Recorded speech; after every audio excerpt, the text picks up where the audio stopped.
Question 18. Are the two angles with the black dots alternate corresponding vertically? Now, I've got some diagrams down here to help us. Now, remember, alternate angles are basically when you've got a Z shape. So let's just highlight what we mean by a Z shape. So there's a slanted bit of the Z, or back to front Z in this case. So there's your Z shape. Alternate angles are angles which are on the opposite side of the slanted line within a Z shape that's drawn within some parallel lines. So they're alternate. And that is indeed what you've actually got here. There's your Z shape, and the black dots are on opposite sides of the slanted bit within the Z.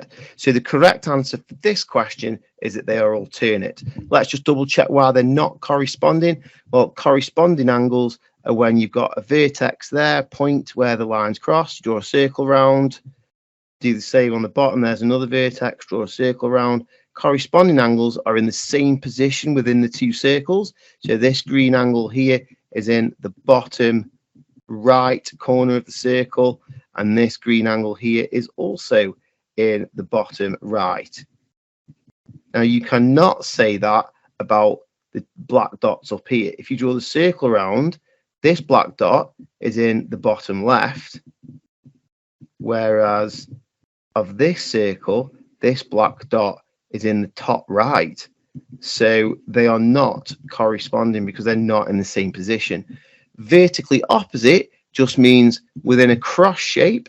So if you imagine an X shape or a cross shape like that, the word vertically in this case does not mean up and down. It comes from the word vertex. It means opposite from the vertex. And the vertex is the point in the middle where the lines cross, which we'll now mark with a black dot, just to make it clear. That's the vertex.